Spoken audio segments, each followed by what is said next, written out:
guys, welcome back to yet another video where I look at my old self. I'm looking at this still and thinking, my goodness, I was tiny. Look at my face. This is when I was like a 0 or a 2. I was extremely underweight. And it wasn't because I was trying to be, we just didn't have a lot of money. This is when I was on food stamps. Yeah, I was on food stamps. Anyway, this one is called Elephant in the Room. This one got a lot of backlash from me at the time. I was very daring to post it. I honestly thought that my family would not find it or care to find it because, well, my family has been, the family I was speaking of that lived nearby at the time, have historically been very uninterested in my actual life.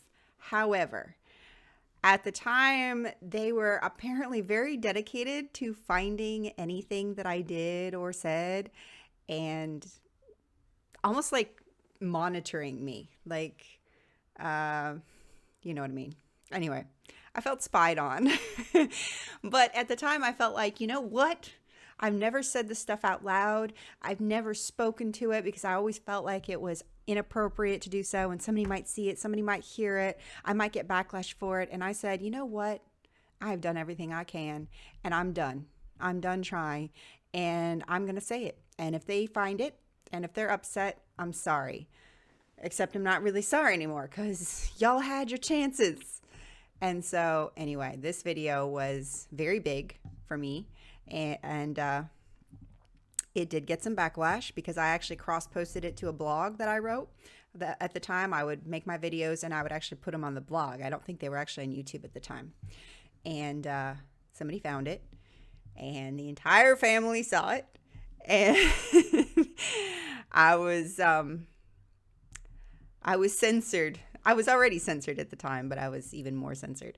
And looking back at this video and realizing how cringe they weren't, but that my family completely reacted as if I had literally... Anyway, I come from a very interesting background. Let's dive right in, shall we? Elephant in the room. Hey everybody, I'm on my way out the door to go visit my mom, say goodbye. Just for those of you who are missing out on the videos that I was supposed to have been posting the past couple of days, I've been very busy. The movers came yesterday. So I was up at 5 a.m. helping my roommates get everything together, and we were up until midnight last night. So it was a long day. But on the heels of that, I'm going ahead and starting my goodbyes to all of the people that I know around here, beginning with my mom. And it's about an hour drive, so I have to get going here presently. But I was just thinking about closure and what kind you feel you need in each circumstance. I'm personally considering addressing a few elephants that have been standing in the room every time I visit my family for the past several years on my mother's side. I'm actually not talking about mom. I'm talking about my other relatives. There are a lot of things that are left unsaid, but you know that they're thought of, and you know that they affect you, and they have to do with you. The question is, what would you do? Would you... The other thing is, you know they're there, and you know it's your job to know they're there, but if you bring it up and you address it, everybody acts like you're crazy. And why would you think that? And it's the whole gaslighting thing. Like,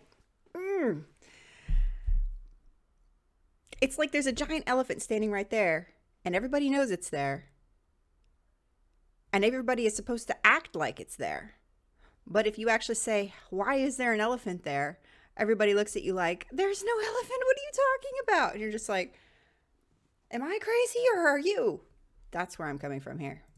Address the elephants and say, look, I'm out of here. I'm moving across the country. Unless you make a serious effort, we'll probably never see each other again unless I make an effort, which I usually end up doing anyway. But you know, I can't guarantee it. You know, how important is a relationship with me? I would love to really actually know you guys and be friends again. But you're in that situation where you didn't actually do anything purposely to offend someone, but because you refuse to make a decision that would impact other family members, um, these family members can't forgive you. But they, That's the argument that is presented, is that because of decisions I made to support or not to support certain people in a divorce, I was essentially damaging every relative of those people. So I was a child. Yes, I was, what, 20 something when my parents divorced. But I was a child of that union. And to expect me to make specific choices and decisions in that situation, and then to either shun me or accept me based on whether or not they agreed with my decision in that moment, is kind of messed up. Because my parents' divorce was probably the best thing that happened to our family. And that's hard for me to say. But at the same time, it allowed me to finally have a relationship with each of my parents that wasn't overshadowed by the constant parentification of me, where I had to be one or the other. I had to be basically a spouse and listen to their problems and each one's problems. And then I had to communicate back and forth between them. I was stuck as a go-between in my parents' marriage from the time I was like 6. And it was exhausting and confusing. And it's a big reason that I have so many struggles today, is because I was put in an impossible situation. And when I was finally given an option to say, let's end this impossible situation, I said, let's do it. Please do it. Well, not let's, but please do it. I don't have a problem with it. My life is actually going to get easier. And it did. So maybe it was a selfish choice, but I was put in a terrible position and I should never have been put there. And then for my mother's family to hold it against me forever and ever, I really don't think that's the biggest thing. I think there are a lot of other issues that they don't want to address and won't bring up and won't accept responsibility for. But essentially at the time, that is what I was told. That is the best I could get out of anybody, is that the reason that I was a problem was because I had accepted the fact that divorce was okay in the situation and I hadn't fought it. Like, what was I going to do? Throw a big fit and burn the papers so that my dad couldn't sign them? Like, what was I going to do? What did you expect me to do? Anyway. they've never said that. And they've never said that they're upset with you. You just know they are. You know what I'm talking about? Mm-hmm. So I'm sure a lot of us out there have dealt with this. And I don't know what I'm going to do. I'm one of those people that just shows up somewhere and I might decide to turn everyone on their ears. Or I might decide to be very calm and quiet and say goodbye and just leave it at that. But what would you do? You know, how important is it to you to address everything and get it out in the open? To at least try. There doesn't have to be any actual, closure in that anyone's going to address it also and speak to you about it and say, look, I'm sorry, or say, look, this is why I'm upset with you because you did this. You know, at least talk about it. Instead, it's considered more spiritual to just not mention it or something. I don't know. Personally, I like sweep it under the rug. In the open. But I don't always pursue that because sometimes it doesn't really do you any good and it's just a waste of time. So, what do you think? Is it a waste of time to address the elephants in the room and get everything out in the open, even if it accomplishes nothing, except that it's all out in the open for you and they know what you're thinking? What would you do in my situation? Think about it. Let me know if you don't mind. I'm off. I will be back again tomorrow, hopefully, with a little update on something else. Probably talking about Frog and Toad and how much I love them. All right. Thank you guys for watching, and I'll see you soon. So, Frog and Toad really is a huge part of my life. I know none of you could tell that from previous videos and streams. But anyway, I don't know if I ever made a follow-up video. I may have, but what I actually ended up doing, if any of you are curious, is what I was thinking at the time was there was supposed to be a luncheon planned with my mother and her parents.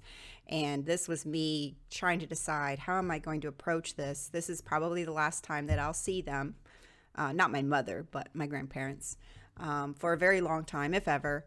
And do I want to give everybody an opportunity to say, hey, let's put it all on the table, let's hash it out, let's reach a point of mutual appreciation for each other and just forget about the past. If we have to put it on the table and talk about it, okay, but then let's move past it.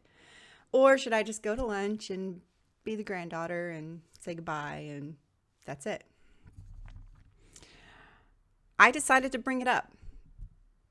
And it was very mild on my part because the main beef that I had with my grandparents specifically was that when my parents were in the middle of the beginnings of the divorce, my mother just disappeared one day. And it was unusual. She didn't come home. We didn't know. She didn't have a whole lot of friends that I knew of in the area, so I didn't know where she would have gone or who she would have had to go to. I didn't know. And so I was worried. And I was literally about to call the police. I was afraid she was in a ditch somewhere, that she'd been upset and got in her car and gone driving and then, went off the road or something. I didn't know.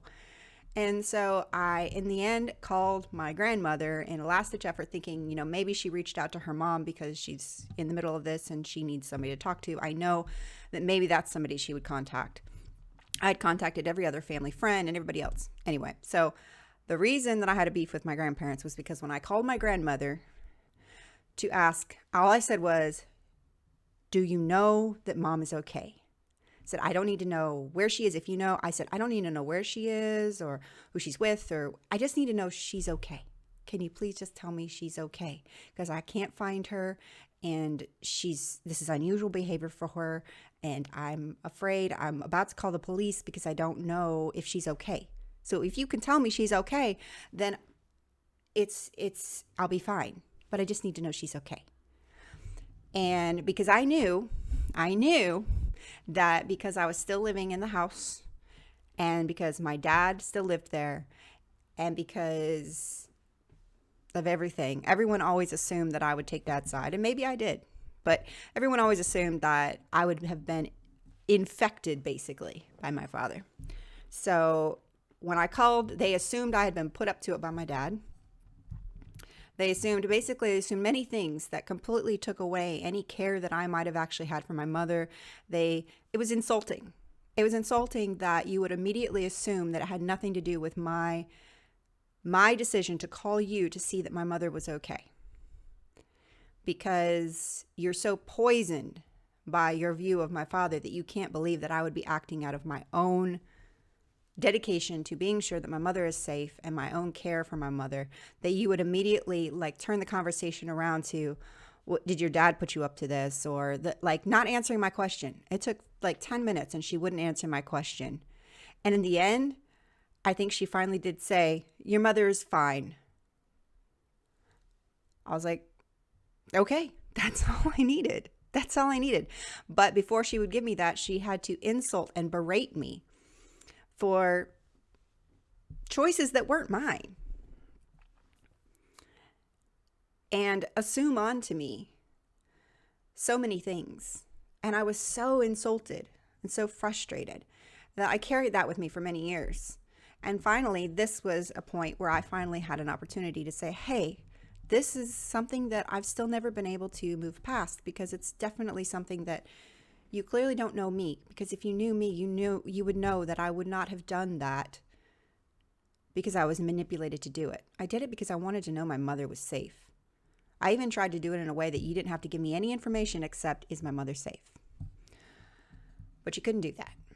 And I'm still upset. I'm still angry at you for that.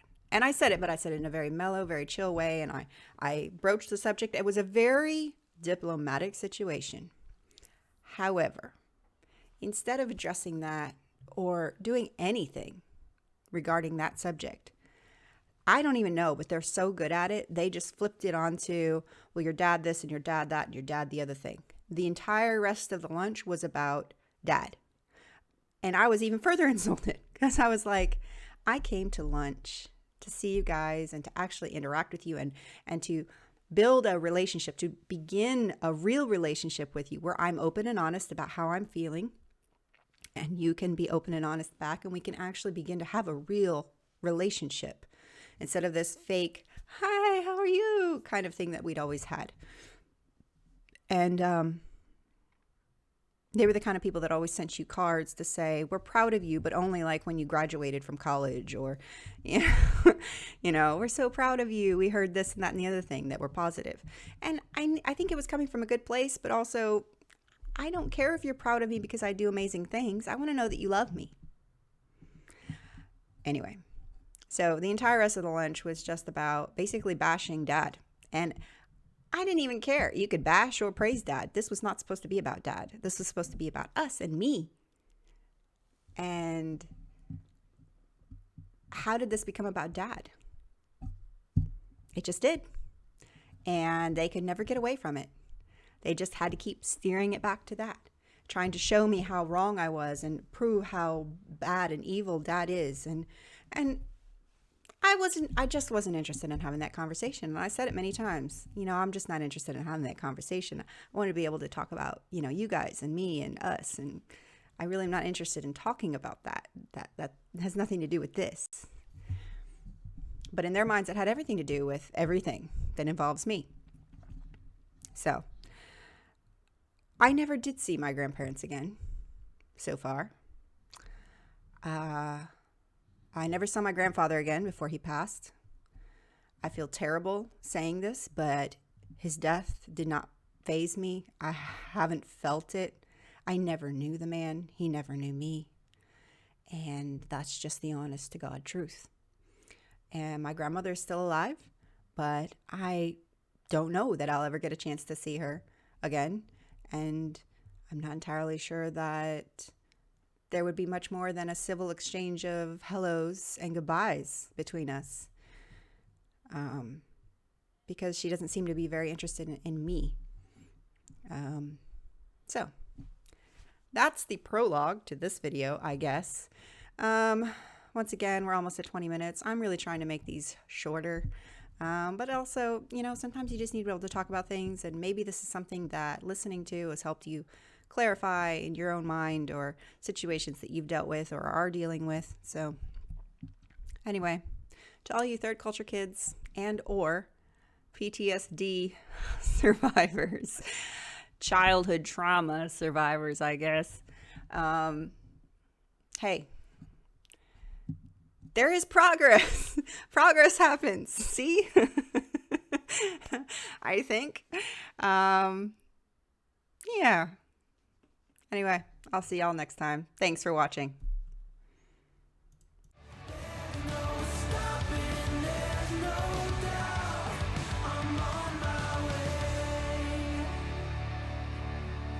I know as close as I am now.